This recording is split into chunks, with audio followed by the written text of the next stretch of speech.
नमस्कार छात्रों, स्वागत है आपका BLS इंटरनेशनल स्कूल के ई लर्निंग प्रोग्राम में और मैं हूं आपका हिंदी शिक्षक दिलीप कुमार। तो छात्रों, आज हम हिंदी में पढ़ने वाले हैं आपकी हिंदी वसंत भाग 2 पुस्तक का चौथा अध्याय, जिसका नाम है कठपुतली। छात्रों, ये एक कविता है, एक पद्य है और इस कविता की रचना श्री भवानी प्रसाद मिश्र जी के द्वारा की गई है। ये जो कविता है कठपुतली, इस कविता में वास्तव में जो कवि भवानी प्रसाद मिश्र जी हैं, उन्होंने स्वतंत्रता के ऊपर सभी का ध्यान केंद्रित करवाने की कोशिश की है। कठपुतली छात्रों, शायद आपने कभी अपने स्कूल के कार्यक्रमों में देखी हो या फिर आपने कठपुतली को साक्षात रूप से देखा हो अथवा टीवी में देखा हो।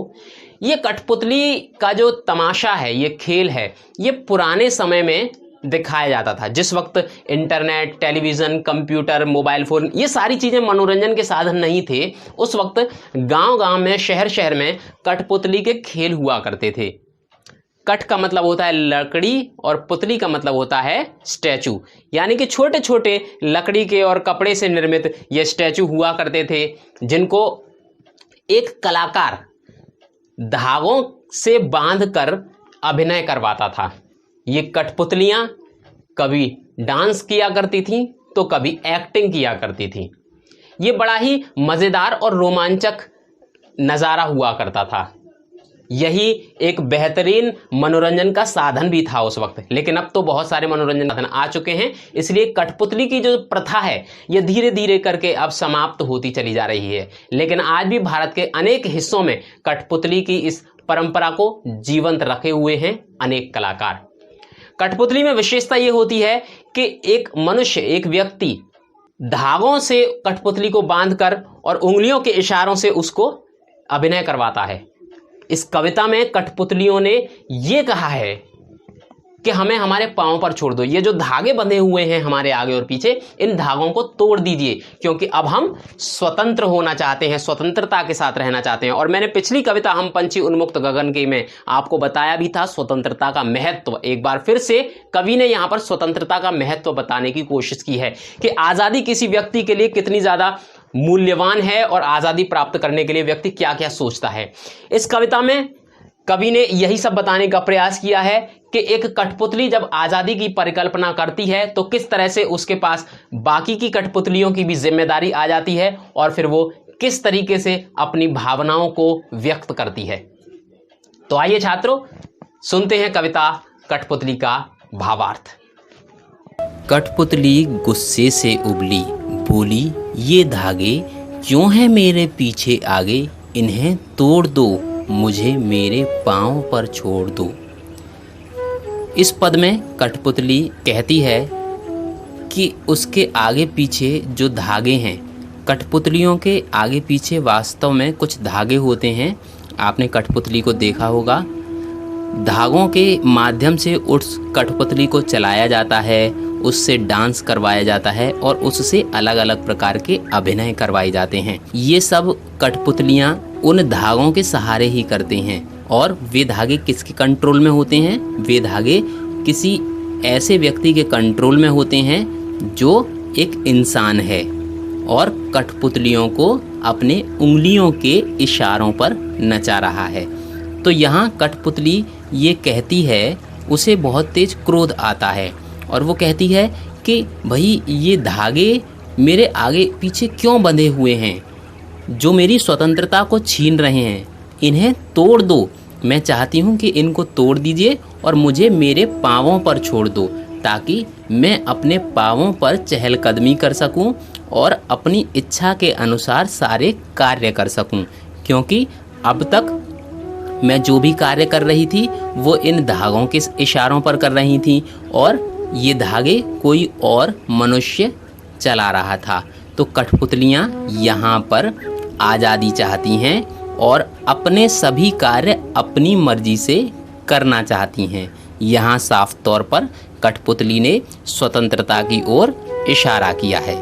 आगे बढ़ते हैं। आगे कवि ने कहा है, सुनकर बोली और कठपुतलियाँ कि हाँ बहुत दिन हुए हमें अपने मन के छंद छुए, मगर पहली कठपुतली सोचने लगी, ये कैसी इच्छा मेरे मन में जगी। इसका भावार्थ यह है कि जब पहली कठपुतली ने ये बात कही कि मेरे आगे पीछे जो धागे हैं उन्हें तोड़ दीजिए और मुझे स्वतंत्र कर दीजिए, तो ये बात सुनकर जो दूसरी कठपुतलियाँ थीं वो भी उसकी हाँ में हाँ मिलाने लगीं और कहने लगी कि बिल्कुल आपने सही कहा, बहुत दिन हो चुके हैं और हमें अब स्वतंत्रता चाहिए, हमें अपने मन के छंद छुए। ये पंक्ति गौर से सुनिएगा। छंद का यहाँ पर अर्थ लिया गया है कि हम अपनी इच्छा से कार्य किए हुए बहुत समय हो चुका है, हम अब परतंत्रता में यानी दूसरे की गुलामी में ज़्यादा समय तक नहीं रह सकते। छंद का वैसे अर्थ होता है खुशी आना, और खुशी व्यक्ति को कब मिलती है? जब वह आज़ाद होता है, क्योंकि आज़ादी ही सबसे बड़ी खुशी है। तो कवि ने यहाँ पर कठपुतलियों के माध्यम से क्या कहा है कि बहुत दिन हुए हमें अपने मन के छंद छुए, यानी कि हमें खुश हुए बहुत समय बीत चुका है, और अब खुशी कब मिलेगी? जब हम सभी आज़ाद हो जाएंगी और अपने अपने पैरों पर नाचने और कूदने लगेंगी और अपनी मर्जी से सभी कार्य करने लगेंगी। पहली कठपुतली फिर क्या सोचने लगी? फिर पहली कठपुतली ये सोचने लगती है कि ये कैसी इच्छा मेरे मन में जगी, यानी वो सोच रही है कि ये मैंने कैसी इच्छा प्रकट कर दी, क्योंकि अब ऐसा ना हो कि जो उसने आज़ादी की इच्छा व्यक्त कर दी है, कहीं इससे आने वाले समय में उनको किसी प्रकार की समस्या तो नहीं हो जाएगी। चलिए, मेरी खुद की कोई बात नहीं है, लेकिन मेरी वजह से जो दूसरी कठपुतलियां हैं वो किसी समस्या में तो नहीं फंस जाएंगी, किसी मुश्किल में तो नहीं फंस जाएंगी।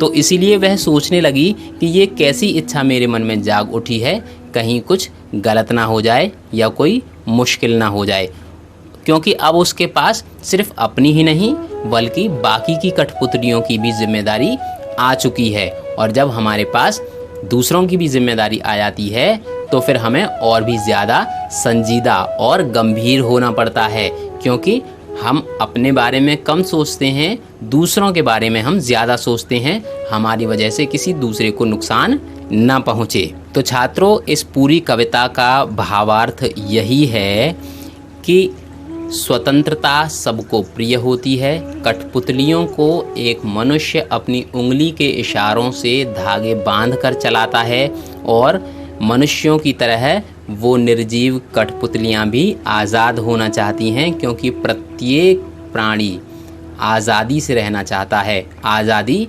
बहुत ही मूल्यवान होती है, तो आज़ादी सभी को चाहिए और हमें आज़ादी का सम्मान करना चाहिए, क्योंकि आज़ादी को प्राप्त करने के लिए बहुत ही संघर्ष करना पड़ता है।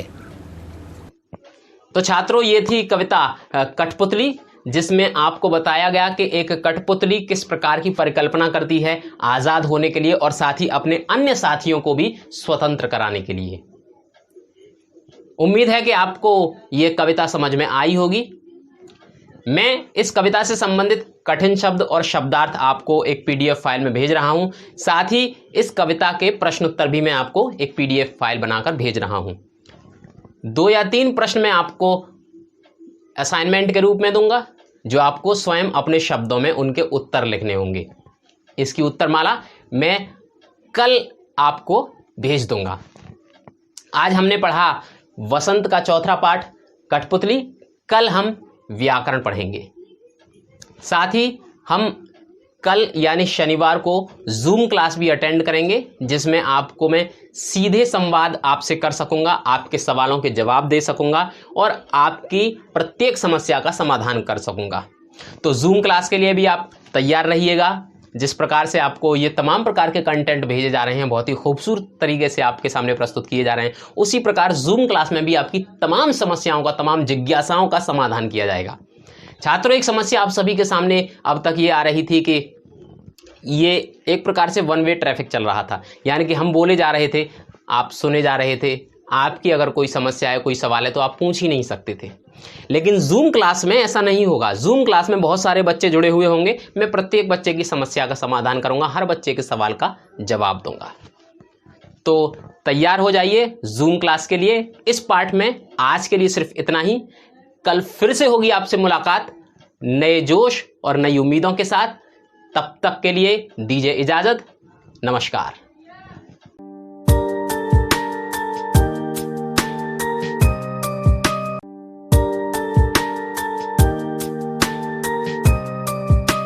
नमस्कार छात्रों, स्वागत है आपका BLS इंटरनेशनल स्कूल के ई लर्निंग प्रोग्राम में। मैं हूं आपका हिंदी शिक्षक दिलीप कुमार। तो छात्रों, जैसा कि आपको मैंने कल कहा था कि मैं आज आपको कठपुतली कविता के प्रश्नोत्तर भेजूंगा, तो मैं आज आपको कठपुतली कविता के प्रश्नोत्तर की एक PDF फाइल भेज रहा हूं। साथ ही मैं आपको इन प्रश्नों के उत्तर एक्सप्लेन करूंगा, आप ध्यान से सुनिएगा। पहला प्रश्न है, कठपुतली को गुस्सा क्यों आया? तो छात्रों, जैसा कि मैंने आपको पहले बताया था कि हर व्यक्ति को स्वतंत्रता प्रिय होती है और कठपुतलियों को भी स्वतंत्रता प्रिय है। तो कठपुतली बंधी हुई थी, कठपुतली के आगे पीछे धागे ही धागे थे, अर्थात वह कुछ भी करने को स्वतंत्र नहीं थी, वह पराधीन रहकर जीवन बिता रही थी। पराधीन माने वह दूसरों के अधीन, यानी दूसरों के इशारों पर अपना जीवन बिता रही थी, और ऐसा जीवन उसको बहुत लंबे अरसे से बिताना पड़ रहा था। और जब उसको स्वतंत्रता की चेतना जागृत हुई, यानी जब उसको ये आभास हुआ कि मुझे भी स्वतंत्र होना चाहिए और हमें भी अपने सभी कार्य अपनी मर्जी से करने चाहिए, किसी दूसरे की मर्जी से नहीं, तो उसे गुस्सा आ गया कि ये धागे मेरे आगे पीछे क्यों हैं, और इन्हें तोड़ने के लिए और स्वतंत्र होने के लिए उसने अपनी इच्छा व्यक्त कर दी। ठीक है छात्रों। तो और इसके बाद इसमें अगला प्रश्न है, प्रश्न संख्या 2। कठपुतली को अपने पांवों पर खड़ी होने की इच्छा है, लेकिन वह क्यों नहीं खड़ी होती? तो छात्रों, जैसा कि मैंने आपको कविता एक्सप्लेन करते हुए बताया था, कठपुतली को अपने पांवों पर खड़े होने की इच्छा तो है, लेकिन वह क्यों नहीं खड़ी हो पाती? क्योंकि उसके ऊपर दूसरी कठपुतलियों की स्वतंत्रता की भी जिम्मेदारी आ जाती है। क्योंकि अब जब उसने स्वतंत्रता की बात कर दी है, तो अब सिर्फ उसके अकेले की बात नहीं है, उसी के स्वतंत्र होने से कोई बात नहीं बनने वाली, बल्कि सभी कठपुतलियों को स्वतंत्र होना पड़ेगा। और इसके लिए उसको क्या करना पड़ेगा? पूरी एक योजना बनानी पड़ेगी, कैसे वह आज़ाद होगी, सारी चीज़ें उसको करनी पड़ेंगी। इसलिए वह अपने पांवों पर खड़ी नहीं हो पा रही है, और वह लगातार क्या सोचती रहती है कि मुझे दूसरी कठपुतलियों को भी स्वतंत्रता दिलवानी है, इसलिए वह अकेली अपने पांवों पर खड़ी नहीं हो सकती। अगला प्रश्न है, पहली कठपुतली की बात दूसरी कठपुतलियों को क्यों अच्छी लगी? तो छात्रों, जाहिर सी बात है, पहली कठपुतली की बात सभी कठपुतलियों को अच्छी लगी थी, और वह इसलिए अच्छी लगी थी क्योंकि सभी कठपुतलियाँ बंधन युक्त जीवन से मुक्त होना चाहती थीं, यानी कि इस गुलामी से आज़ादी चाहती थीं। भाई, उनको एक तरीके से गुलामी में रहना पड़ता था, एक मनुष्य उनको अपने इशारों पर नचाता था, और वह दूसरों के इशारों पर चलने के स्थान पे क्या चाहती थी? आज़ादी, अपनी मर्जी से, अपनी खुशी से सारी चीज़ें करने की इच्छा रखती थी। और आखिर स्वतंत्रता किसको अच्छी नहीं लगती? सबको अच्छी लगती है, और वे स्वतंत्र होना चाहती हैं, इसलिए पहली कठपुतली की बात सभी कठपुतलियों को अच्छी लगने लगी। चौथा प्रश्न है, पहली कठपुतली ने स्वयं कहा कि ये धागे क्यों हैं मेरे पीछे आगे, इन्हें तोड़ दो, मुझे मेरे पांवों पर छोड़ दो। तो फिर वह चिंतित क्यों हुई कि ये कैसी इच्छा मेरे मन में जागी? नीचे दिए गए वाक्यों की सहायता से अपने विचार व्यक्त कीजिए। तो छात्रों, इसमें कौन कौन से विचार दिए गए हैं कि उसे दूसरी कठपुतलियों की जिम्मेदारी महसूस होने लगी। बिल्कुल जाहिर सी बात है कि उसके मन में जब ये इच्छा जागी थी, तो फिर उसको अचानक क्या महसूस हुआ कि अरे ये कैसी इच्छा मेरे मन में जागृत हो गई, ये जो मैंने बात सोच ली है, अब दूसरों की जिम्मेदारी भी मेरे ऊपर है, यानी मेरे अकेले आज़ाद होने से कोई काम नहीं बनने वाला, सभी को मुझको आज़ादी दिलानी पड़ेगी, और सभी को आज़ादी दिलाने के लिए मुझे जिम्मेदारियां लेनी पड़ेंगी, और कोई भी निर्णय मुझे सोच समझ कर लेना पड़ेगा जिससे कोई समस्या उत्पन्न ना हो जाए। दूसरी लाइन है, उसे शीघ्र स्वतंत्र होने की चिंता होने लगी। ऐसा नहीं है, उसे अगर शीघ्र स्वतंत्र होने की अकेले की चिंता होती तो वो इस बात को ना कहती। अगला ऑप्शन है इसमें, वह स्वतंत्रता की इच्छा को साकार करने और स्वतंत्रता को हमेशा बनाए रखने के उपाय सोचने लगी। हाँ, उपाय तो वह सोचने लगी थी, लेकिन इसका ये कारण नहीं हो सकता ये कैसी इच्छा मेरे मन में जगी। योजना तो वह बनाने लगी थी, लेकिन ये इसका उचित विकल्प नहीं हो सकता। अगला ऑप्शन है, वह डर गई क्योंकि उसकी उम्र कम थी। नहीं, वह डरी नहीं थी, क्योंकि अगर वह डर गई होती तो वह इस प्रकार की इच्छा व्यक्त ही ना करती। तो इसके लिए सबसे उचित जो विकल्प है वो है पहला का, उसे दूसरी कठपुतलियों की जिम्मेदारी महसूस होने लगी थी और इसीलिए उसने ये सोचा कि ये कैसी इच्छा मेरे मन में जागी। ठीक है छात्रों, तो ये इस पुस्तक के पाठ्य पुस्तक के सभी चारों प्रश्न के उत्तर थे। इसकी मैं आपको PDF फाइल भेज रहा हूँ और PDF फाइल में जो आपको प्रश्न उत्तर दिए गए हैं उनको आप अपनी फेयर नोटबुक में नोट करेंगे। इसके अलावा मैंने आपको क्या दिया था, कुछ प्रश्न दिए थे, 2 प्रश्न दिए थे मैंने आपको स्वयं करने के लिए। उनके उत्तर भी मैं आपको PDF फाइल में भेज रहा हूँ। उनको आप खुद अपने आप स्वयं चेक करेंगे कि आपने गलत लिखे हैं या सही लिखे हैं। गलत लिखे हों तो उनको सही कीजिएगा और सही लिखे हों तो अच्छी बात है। तो छात्रों, यहाँ इस पाठ में सिर्फ इतना ही। अगले दिन मैं आपको कुछ नया पढ़ाऊँगा। ठीक है, फ़िलहाल दीजिए इजाज़त। नमस्कार।